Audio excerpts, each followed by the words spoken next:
This is House Planning Help episode 115. Hi there, I'm Ben Adam Smith, and this is the podcast for you if you're interested in self-build, because I'm exploring what houses we should be building in the 21st century and trying to break down the major roadblocks that may get in our way. My personal goal is still to create an energy-efficient home before I turn 40 this August, although I'm struggling. And today, well, this might be very helpful actually, chatting to Mark Brinkley. He returns to the podcast. He's the author of the Housebuilder's Bible, great book. And we're going to be looking at how you put together a budget. It's a slightly longer interview too, so I think we just need to get straight into it. And I mentioned it's a great book. If there was only one book that you could pick on how to build a house and things that you should know, I would probably point to this book straight away. Certainly if you start looking at the Amazon reviews, you can see people love the detail, the costings and charts and things. I love to do that on House Planning Help. I have no idea how he does it. Perhaps I should have asked him that. And the other thing that's interesting is, some publishers would say this is crazy, but he revises his book every couple of years so that what's in there is relevant. Perhaps he takes a few bits out, adds a few bits. So he is a man who knows his stuff, which is why we're having another chat with him. And I'd also heard this rumour. This is how I started the conversation, by asking Mark whether it was true that he was tackling another self-build project. Yeah, I have actually gone and bought a building plot of sorts. It wasn't advertised as a plot. It came up on the market on Rightmove about 18 months ago. And it was a town centre warehouse in an old Victorian street in central Cambridge where I've lived all my life.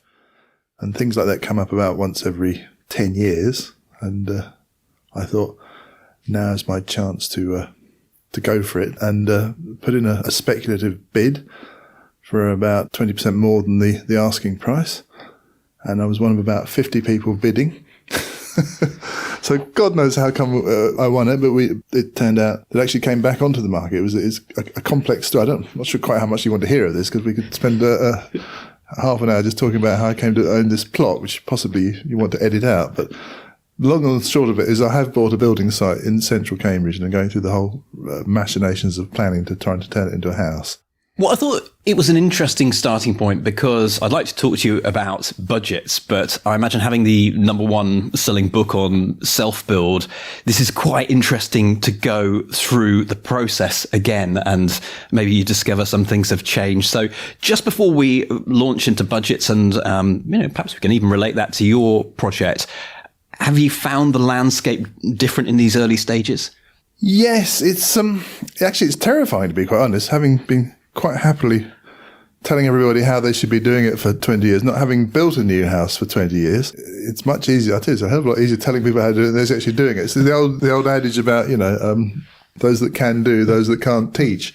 But you're at it. It doesn't matter, does it? It doesn't matter how it goes so much. I think everybody finds it terrifying. It is terrifying. I mean, here you are with it. You're buying a concept, aren't you? When you buy land or a derelict building or something, it's a very different process to going out and buying an existing house, or let alone a new house, whereas you're just thinking about what colour we're going to have the tiles, what you've got to invest yourself in it. You've got to immerse yourself in it.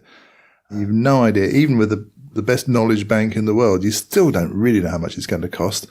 And you can say, well, this is what bricklayers cost, this is what carpenters cost, this is what a roof costs. And you think, well, surely we should be able to pin this down. But in reality, it's all down to market conditions, and the site we've got in Cambridge is very constricted. It's on a one-way street. It's already on a rat run. Traffic is an issue. Loading's an issue.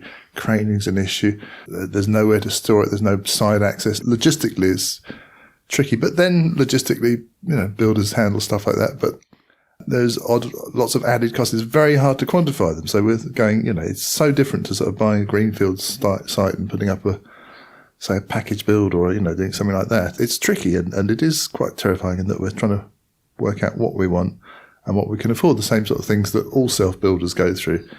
And I've chosen a site that is challenging on several levels. Creating a budget and sticking to it, that's what I'd like to have as a theme. So how did you know how much money you wanted to spend on this house build in total? That's a very good question. I knew how much money we both had to put into the project, and we had a contingency built in right from the outset. And we said, and we also looked at the street. I mean, this is a street of Victorian railway cottages, the wrong side of the tracks, as we say in Cambridge. It's not posh Cambridge by any means, but it is actually a conservation area, because it's like many towns. The Victorian section of Cambridge is probably 4,000 or 5,000 houses at most, and it's not getting any bigger. So, and obviously people do value it because it's, people like Victorian housing. But it's the street itself has a value, and you look on Rightmove and the various websites where you can ascertain what these houses sell for, and that way you can work backwards from the finished value of, this is roughly what you can spend on a house to build, and this is roughly what you'd spend to buy the plot. And if you like, this is what I'd call a grand designs premium.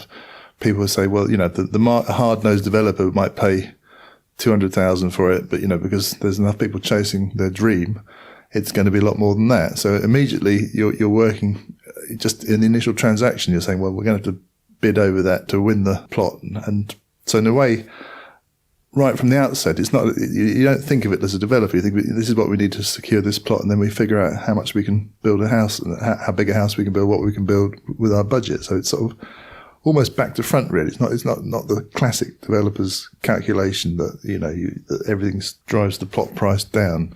You have that section of profit in that classic equation. Are you saying that you dug into that to be able to afford this plot of land? Yes. Yeah. The profit, is that the way to do it? The profit went to the landowner. The only way we can make a profit out of this one is if house prices keep careering up at 10% a year. It's possible. It's possible, but we're spending right up. No, there's no development profit in this at all. No. I'm quite pleased in a way to hear you say that. So that's really interesting. Let's rewind, because at the beginning you skirted over this as if it was very easy. You say you knew what funds you had and what was going in the area. What, you just totted up what your assets were, what mortgages you could get. How do we do that? Well, we're both the wrong side of 60 now, so we're not actually wanting to get ladled up with a mortgage. So really, it's what assets we had. We might end up with a small mortgage just to buy it over, but really, it's the idea is to build it mortgage free. So that's essentially how we worked it out, and leave enough over with a pension and some savings to live on. That's, we're planning our retirement, if you like. Everybody's financial calculus is different, isn't it? And they've got to work it out for themselves. But, a lot of grey-haired self-build is people in our position who've paid off their mortgages and, they've got assets, and what they haven't got is time and energy. When you have that idea of what you're going to have to put in the plot, I assume almost, is that what you're chasing to begin with, that you allocate that before anything else? Well, I guess so. No, actually, it's not quite that simple, because we didn't want to live out in the country. We didn't want a rural site, which is much easier to get hold of. I mean, most self-builds are rural, aren't they? It's quite difficult, challenging to do an urban one, partly because there are very, very few urban sites. It's worth it if they are their back gardens, and there are a few happen, but they're like hen's teeth. They're hard to get hold of. Whereas most self-build is predicated on buying something out in the country, and by and large, developers probably wouldn't be interested in it. So, in a way, we'd already narrowed the field right down to I hadn't been looking at rural self-build plots. I wanted to be in town for They're quite similar to me. I think I'd be prepared to move out into the country if that's what it takes and if we think it's right. Yeah. Ideally, though, I would like to stay here.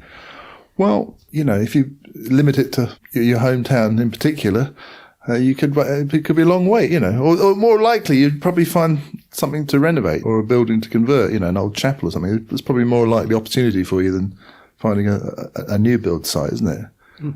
And this is really a windfall site. For some reason, this place, a warehouse, was built on this site in the 1920s. Why it was never had a house in the first place, I've no idea. But it's in a row of Victorian houses, and just there was one plot was a warehouse. So it's a windfall site, and it seems out of place with the rest of it. So we knew, even though it came on like no planning permission, nothing. We knew enough about the planning system to say, well, it's an anomaly. They're not going to say no to a house. They might say no to a block of flats, but they're not going to oppose it in principle, because it's actually useless as a warehouse. It's completely the wrong location for a commercial property. So, yeah.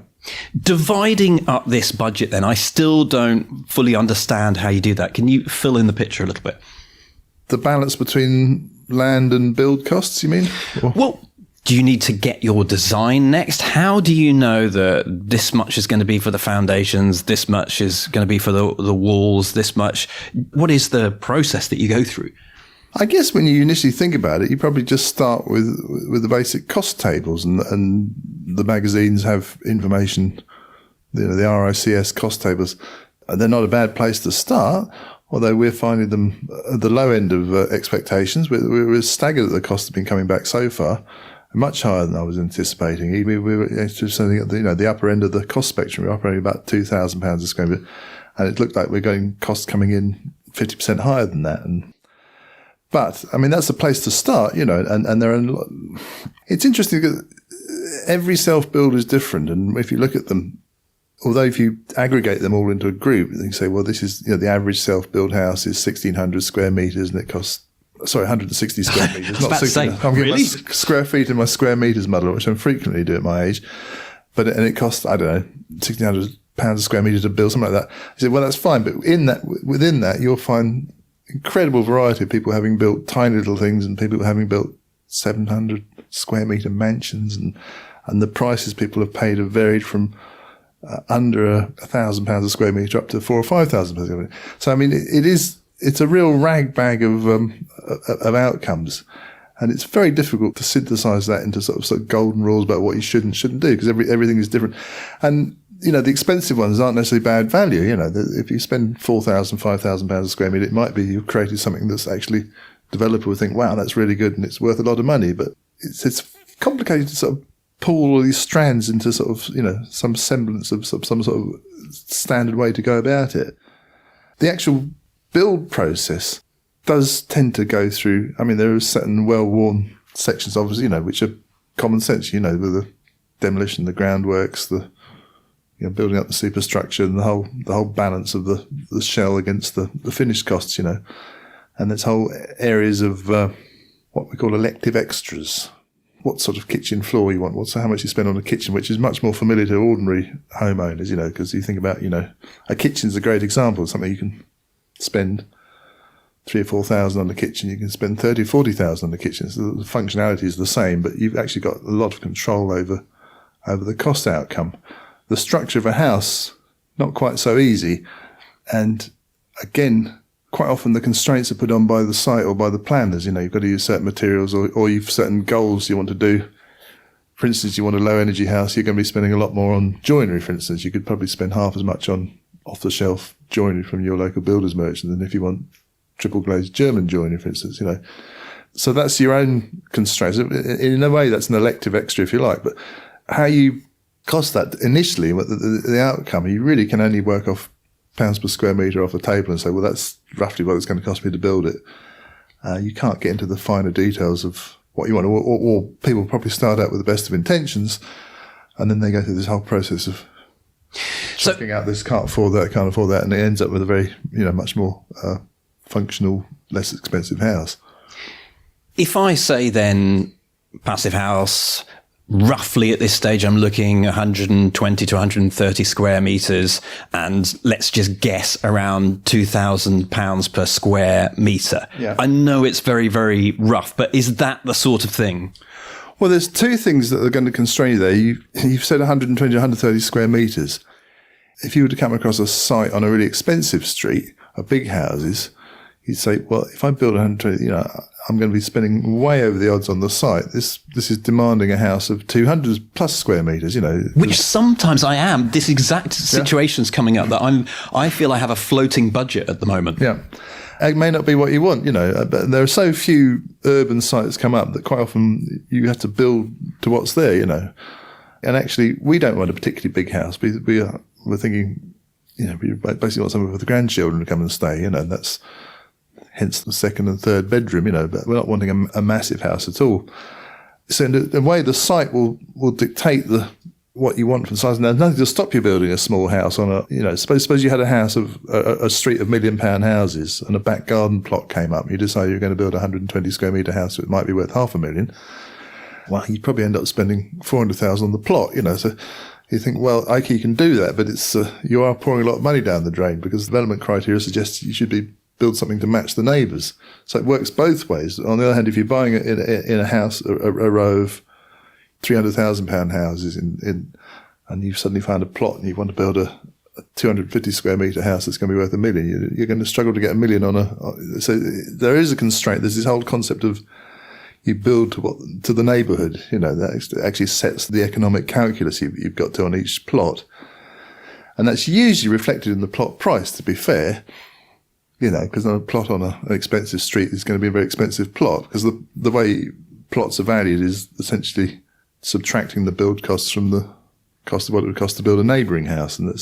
But if you've already set your size, that you want to build 120 square metres or 130, so that's big enough for me and my family, immediately you've probably narrowed down your range of options to what you'll be looking for. And then you're perhaps into an area where you're not so keen to move to that sort of thing, because that's going to be the cheaper land. Because this is what we're finding, that I do wonder whether I should push myself further, but then automatically, say, for example, this last one that we looked at could have been an option to build in the back garden, almost as a safeguard as well. That was the other thing, because it was a bigger house.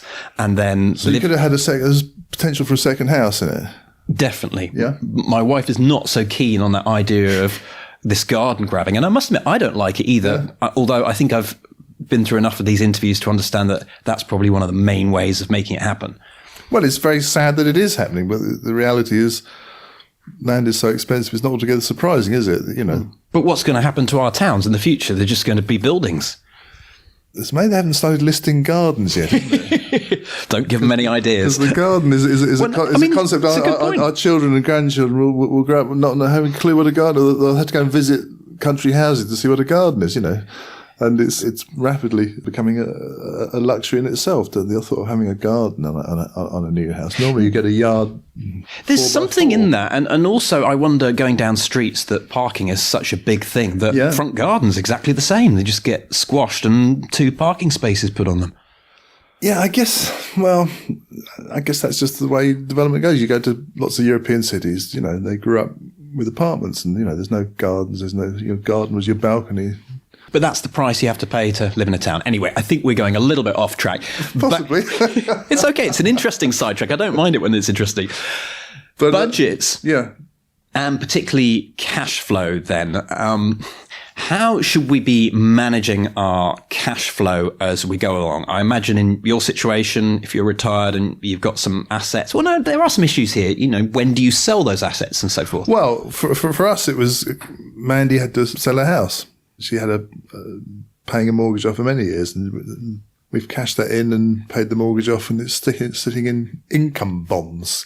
How boring is that? Does that mean you can access it very quickly? Yeah. Oh, okay. At a massive 1.3% interest, but and we'll draw that down. We don't need a mortgage on this. We're not going for a self-built mortgage. It would be a whole different game if we were. But essentially, if you are mortgaging yourself, you have to talk very early on to your lender, don't you? Which is, again, is common sense. And the whole route of self-built mortgages is a tricky field because it's very small and very specialised, and it's quite restrictive. Quite often, particularly if you need to borrow to get the land, to get the opportunity in the first place. And then once you've got the land, then you're in quite a strong position. But the lenders are still very reticent to lend on speculative ventures like, I've seen a bit of land I want to buy. They certainly would never dream of lending on anything without planning permission. It's probably different in the world of custom build, aren't these big sites like Bicester and things, but I think it'll be set up for ordinary mortals, youngsters starting out on life to possibly build a house. But to do the more speculative, unusual thing, to do it without assets is going to be you're going to find it tough work, aren't you? You have sometimes the option, if you're moving out from a city and you can go to this rural location, that you almost cash in on your location change, can't you, to get a bit more money. What would you say about sailing too close to the wind if you are looking to largely build with a mortgage? How much should you keep in reserve? And I don't know whether this has a clear answer either. Well, there's like a contingency. Well, often things go over budget, and when you're borrowing money, that you knock yourself into a corner, really, don't you? Well, we see it all the time in the world of self-builders. Usually, quite often, people run out of cash 3/4 of the way through, and they end up. You see every now and then you see sites with a 3/4 built house and a caravan stuck in the back garden, and they've you can see what's happened, and they're busy gone out to work. They've got another 3 years' work, then they'll have enough to to borrow a bit more and finish it off. It's very tricky, particularly when people have overblown expectations of what they can build. But I think possibly we all suffer from that. I think I'm suffering from that myself, with these, and I think, well, I don't want a small house, but this is it. I said to you about the wanting a specific square metre of house, which I think is quite a logical way of doing it. Yeah. And you're saying, well, actually, in a way, you're being silly if you look at a plot that says it wants bigger. Well, I suppose that's why there's a development market, isn't there? There are people out there who look at plots and say, this is what we can do. This is, when they're trying to clear a profit, they'll do all the financial calculus and they'll build the appropriate house for the plot. But as a self-build, you're starting from a different perspective, aren't you? So I want a house, I want to build a house. And I've got particular ideas in mind. I mean, you've long said you wanted to build a passive house. Immediately you're saying, well, it's going to cost more than a developer house, haven't you? And so immediately there's an aspect of your calculations which is saying, well, I'm not so bothered about trying to get as much money as possible for it. And there are sites where, a passive house sits very easily. There are other sites where it's really quite challenging, as I'm finding out. And obviously, if you took a renovation opportunity, you might get an old chapel or something. You say, well, this is never going to make a passive stand. I will just do it as best I can, but that's a different approach to it, isn't it? But it's how do you stop getting trapped by it? You really, until you know what the site is, you've got to assess each site on its own merits, work out what your budget is, what you want. And I'm sure you've been through this process already, haven't you? And you work out what I'm prepared to bid for it. Probably turns out it's not enough. Going back to this business of assets, you clearly have or had the money ready to go. Is this a good way of doing it so you don't get yourself into any cash flow problems if you do have assets? Yes, I think you've got to have your powder dry. This was ridiculous. The one we had a week, a week to complete, not even exchange. And what would have happened if you'd said, oh no, I need a month? I think she probably would have withdrawn it from the market. She was very unusual vendor, and she had some persuasion from the agent that she'd be selling this at all, and I think she was on the point of withdrawing the whole thing because we were the second nibble. The first one had fallen by the wayside, and she'd come back, and this is and her terms have been, well, I want the money in a week or 10 days. In fact, we had. That's very unusual. So really, this was down to you being prepared that you got that. Yeah. I guess there might have been 20 or 30 other bidders. I doubt many of them could have produced the cash within a week. And, I had a lot of bonds and a few shares and got onto the phone and the internet and managed to get that cash together in a week. And even that was, in the last day, I thought it was going to be a day late, and it turned up just in time. So it was nip and tuck, really. But I had sold a house 5 years before that, essentially. Was it 5? I'm trying to remember the time. 4 or 5 years ago, and I'd had that money waiting for a project. Nothing very risky. I invested in sort of 7 Trent bonds and things, paying almost nothing interest. But I knew it would be there, it'd be safe, and and I could get it quickly. So it was there waiting. But it was unusually quick, this process. I mean, so I think the average plot's as much. The process is you put a bid in and they consider it and. But if you've got to borrow to raise funds and you're chasing other people interested in it, then it really is a cash buyer's market for most difficult self-build. Maybe not in the custom build sector, and maybe it also depends on where you are. If you're in southeast England, where obviously the property market is hot, that's the situation. But there's still plenty of parts of the UK where the property market is still very quiet. Not a million miles from here, you go up the road to Norfolk or the Fens or something like that, and it's, there's probably been plots sitting around for months, and they'd be very happy to talk to you and where you go to your bank. But it's the old location thing, The Fens has got hopeless connections. You can't get to London, you can hardly get to Cambridge, so people don't want to live out there, So that's nothing new. But when you're, in a central town site within spitting distance of London, you're going to have to act incredibly quickly, and you really could only do that as a cash buyer. When do you get more detailed with a budget so that you know specifically what each section is going to cost? You've mentioned the build cost calculators. That's a good... Well, I don't think... Really, then you've got to sort the planning angles out, haven't you? And that you do with reference to the build cost tables. You don't get into the details of this, but we're planning on a wall. This one with the project we're doing, we're still just reaching the end of the planning stage, about to put planning application. I don't know whether it's going to be timber frame, masonry, SIPs, or something completely different. I'm deliberately not thinking about the structure, how to build it, thinking simply in terms of, does it fulfill what we want? Is it elegant looking? Is it, the energy efficient house that we want? Does it tick my boxes essentially? And will the neighbours accept it? And only now really do we start thinking about how we're going to build it and how much each section will cost. And that's where you go from the cost tables into the itemised spreadsheet and build up a budget and then start putting it in more and more detail. Once you're through planning, who is costing this up? Well, that depends on how you're going to build the thing. If you're going to hire it out, the conventional route, if you like, the traditional route, is that you have an architect who's your agent, who's doing the plans. There's a whole section where after the planning, where you detail the technical side of it and decide how it will be built. And then that develops into a package either for builders to quote for the whole thing or subcontractors to quote for it. And it's all managed logically in that process. Most self-builders do not do that because they want to be involved in the management of the project, partly because they're interested in it and partly because they think if they let it to a main contractor, they'll be paying 20-30% over the odds, which remains to be found out in my case. But what would happen, say, for example, you get these costs and you suddenly think, I'm now going into dangerous territory. I can't afford this. I mean, in your case, even a small mortgage, it wouldn't matter too much. But if it did matter, what would you do next? Well, you can always sell it.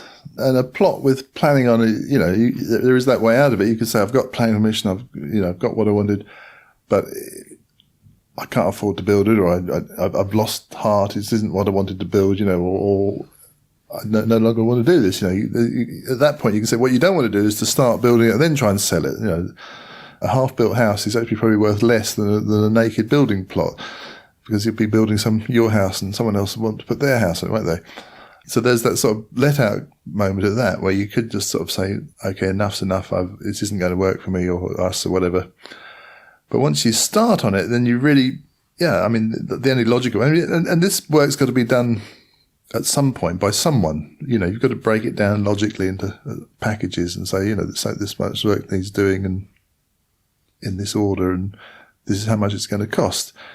Now, I know people, you probably know people who are doing renovations, and it's all done on an ad hoc piecemeal basis, and they get Fred and Jason in, so they'll do the roof on the extension, and they come up and while they're there, they sort of think, well, we'll put a window there rather than there, and then the whole thing changes. I call it sandcastle building. There isn't, there may be some sort of sketch plan, but there's nothing terribly detailed about it. And for a lot of people, it probably works. It's not the way to build. It's right, but it's probably, it works for some people doing certain ad hoc extensions and renovations. And a lot of builders work like that. They turn up and the job actually changes shape as it progresses. But for something as big and as frightening, if you like, as a new house, you really want to start with a much more detailed prescription for what you're going to do. As you know, I quite like the German methods of building, where the whole thing is pre-packaged. And if you go to a German factory house builder, they'll have you in their showrooms, and you'll have chosen the kitchen fittings and the tiles and the door handles and the light switches, and they won't even sign a contract with you till you've signed it all off and you've gone through the sort of, and they have limited palette of options. You can have sort of, say, 4 different types of door handle, cheap, mid-range and expensive, and if you want to vary it, then it's very expensive because so the whole thing is sort of commoditized and very German, if you like. It sort of works out a system for doing it, and you stick to it and you don't change your mind. And that's difficult for British clients to get their heads around, because I've just got a friend at the moment who's rebuilding a barn in his garden in the Cambridgeshire Fens, and they're doing it on the completely ad hoc system of the builder comes in, and they're still. Last time I was there, we were discussing which end of the building he thinks the bathroom should go. Whether. So depending on the decision they make, they'll start digging drains. But they're already in there, and building the roof, So it's, to my mind, that's not the way to build, but it's a way of building. But for a new house, you've got to be honest. But what's frightening, Ben, to me, is that however much thought you put in before the process, there's still going to be a bundle of stuff that you can't think through. You're not going to know how it works. Is that light switch really going to be? Is that fan going to be noisy? Is that tap going to? All these little things about just the details of how a house actually works, how it's pleasant to be in. What do you see when you're sitting in that chair? And with the best intentions of the world, you can't really get there till you've built the structure. And there's a process which you see people doing quite often. When you put the foundations in, you think, God, it looks tiny. My 120 square metre house, I can't swing a cat in that, And they think, you shudder, think, God, I've made a terrible mistake. And then the walls go up and suddenly, God, it looks big, but suddenly the view, you see a view out of that window, you say, oh, that's what you see out that window. You hadn't realised that, I don't like that, and you think, and all this sort of process of going through is it's taxing for, architects, this is their living, isn't it, to sort of get all this right. And with the best of them, even you've done it for 30, 40 years, you're still not going to get it quite right. So you don't really know what it's like until you're in it, is it? So it's a leap of faith in that you've got in your mind, you've got all these sort of things you want to do, boxes you want to tick, and you don't know until you've finished it how close to what you want you've actually built. And my experience of having built houses for myself, my family, is that it's full of little details. You think, I'd do that differently next time. That's not good, but I'll live with it. Or a squeak on a staircase that is really annoying. But hell, I'm not going to put a new staircase in, because I can't, And so all these little imperfections you live with, and in a way, maybe it gives the house character. Maybe they aren't that bad. You understand. Like a Persian rug is meant to have an imperfection put in it. Otherwise, it's an offence against Allah. I didn't know that. Did you know that? Every Persian rug should not be perfect in its pattern. Somewhere there should be a mistake woven into it, just to sort of say, well, that's, because it's human.